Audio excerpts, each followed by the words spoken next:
So, hello students, welcome to SP Smart Hybrid Competitive Schooling System।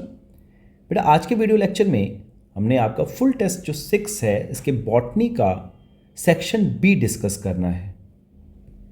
तो आपको पता है बच्चे, जो सेक्शन बी है इसमें 15 क्वेश्चंस होते हैं और इन 15 क्वेश्चंस में से आपको ऑप्शन मिलता है कि आप किसी भी 10 क्वेश्चंस को इसमें कर सकते हैं, अटेम्प्ट कर सकते हैं। ठीक है, तो इसके अकॉर्डिंगली अगर आप अपना पहला क्वेश्चन देखो तो बोला जा रहा है which one of the following is wrongly matched. तो यहाँ पे अगर आप इसमें देखिए नॉस्टॉक को हेटेरोसिस्ट के साथ देखिए तो बच्चे ये स्टेटमेंट ठीक है। स्पाइरोगेरा के साथ मोटाइल गैमीट, बच्चे स्पाइरोगेरा का नॉन मोटाइल गैमीट होता है, नॉन मोटाइल गैमीट होगा। So this one is the, it is wrongly matched. Option 2 is the right answer.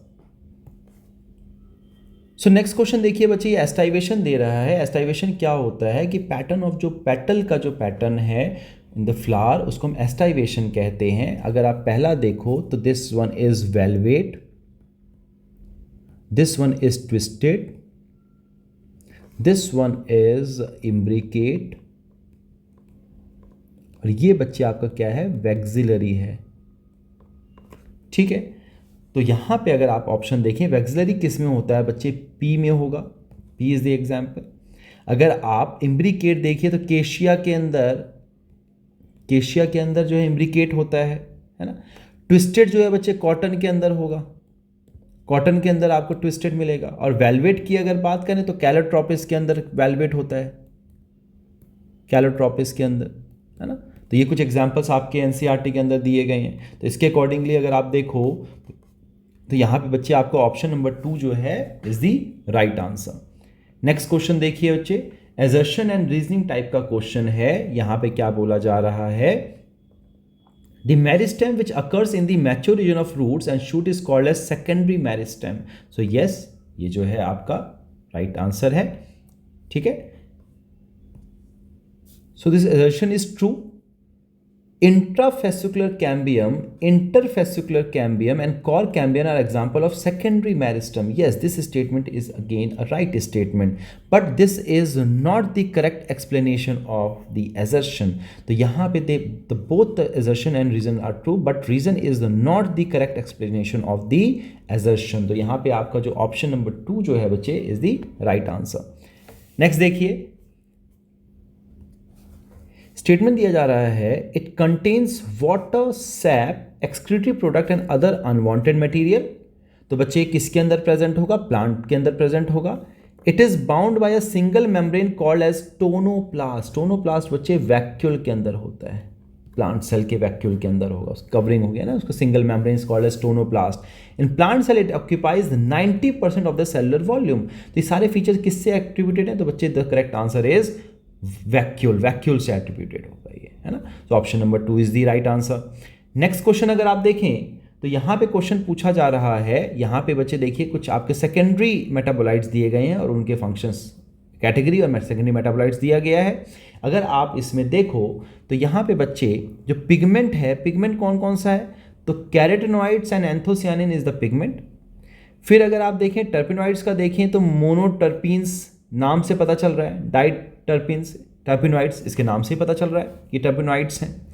एल्कोइड्स की बात करें तो मॉर्फिन एंड कोडीन आना चाहिए, कोडीन इज द एल्कोइड्स। एंड लैक्टिन्स की बात करें तो कौन, कैनावलिन ए जो है वो लैक्टिन्स है। तो इसके अकॉर्डिंगली आपको ऑप्शन नंबर ए जो है बच्चे, option number 1 is the right answer.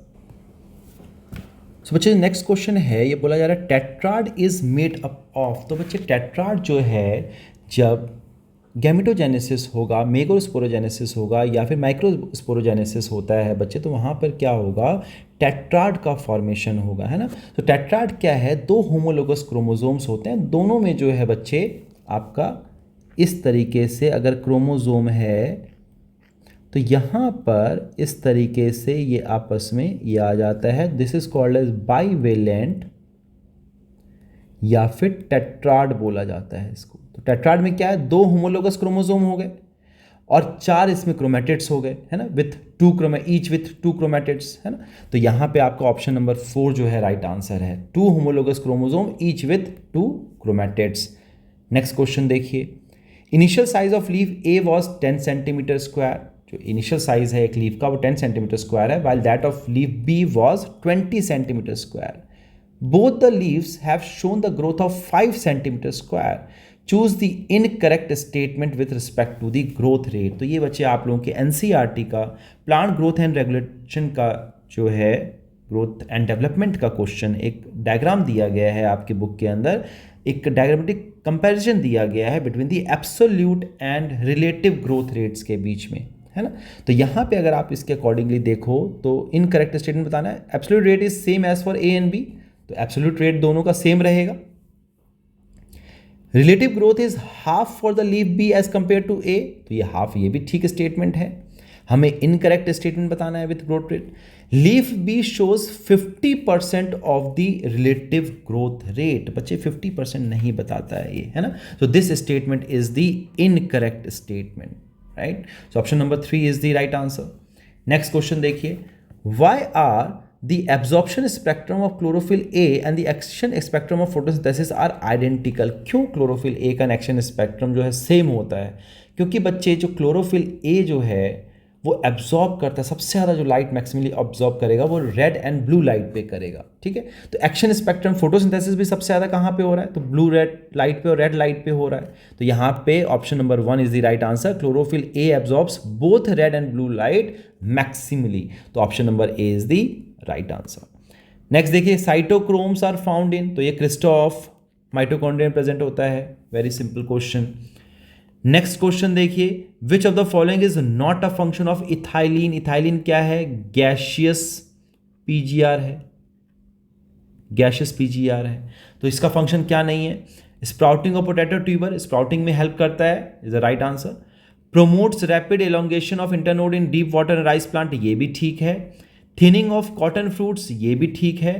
Promotes male flower in cucumber, बच्चे मेल फ्लावर के अंदर नहीं करता है, फीमेल फ्लावर को करता है ना. पाइनएप्पल का आप लोग एग्जाम्पल पढ़ चुके हैं. तो यहाँ पे option number 4 is the right answer. It is not a function of ethylene, ठीक है. नेक्स्ट क्वेश्चन देखिए. In some member of which of the following pairs of families pollen grains retain their viability for month after release. तो बच्चे जो रोजिएसी family है, जो रोज का जो फैमिली होगा, या फिर जो लेगुमिनेसी का जो फैमिली होता है, जितने भी लेगुमिनस प्लांट होते हैं, वेदर इट इज जो ग्राउंड नट हो गया, है ना, तो ये सारे के सारे क्या होते हैं, इनका जो पॉलन ग्रेन्स हैं they retain their viability for months after release, है ना. तो option number 4 is the right answer. Next question देखिए. In Antirrhinum snapdragon, a red flower was crossed with a white flower and in F1 generation pink flowers were obtained. तो ये किसका है बच्चे, ये बेटा आपका बताता है इनकम्प्लीट डोमिनेंस.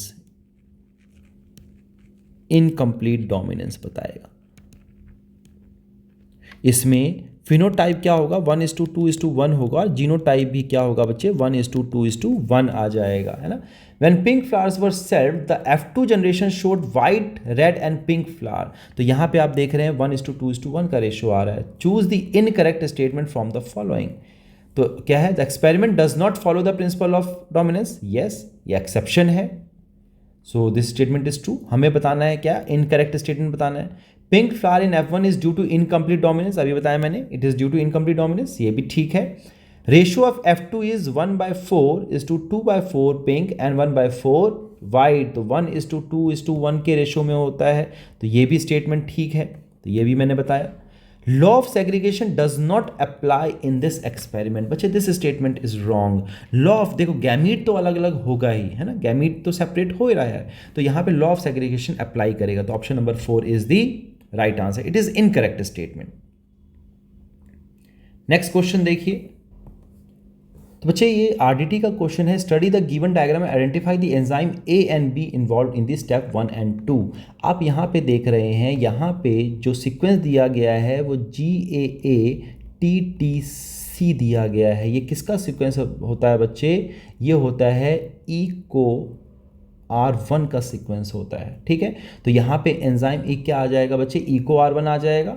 और एंजाइम बी की बात करें तो यहाँ पे आ रहा है DNA fragments join at sticky end. तो ज्वाइन कौन करता है बच्चे, तो DNA ligase. It is a molecular adhesive, है ना. तो यहाँ पे डीएनए लाइगेज आ जाए, तो B is DNA ligase and A is Eco R1. तो ऑप्शन नंबर 1 जो है बच्चे आपका राइट आंसर है. नेक्स्ट क्वेश्चन देखिए, lichens are association of, lichens किसका होता है बच्चे, तो एल्गी एंड फंगाई का होता है। तो यहाँ पे आपका जो ऑप्शन आ जाएगा फंगस एंड एल्गाई आ जाएगा। जो फंगस होता है फाइकोबायोन्ट कहलाता है, माइकोबायोन्ट कहलाएगा, माइकोबायोन्ट कहलाएगा। क्या प्रोवाइड करता है बच्चे, शेल्टर प्रोवाइड करता है। और एल्गी जो है बच्चे फाइकोबायोन्ट है, फाइकोबायोन्ट है जो कि फूड न्यूट्रिशन प्रोवाइड करेगा, फोटोसिंथेसिस कर सकता है।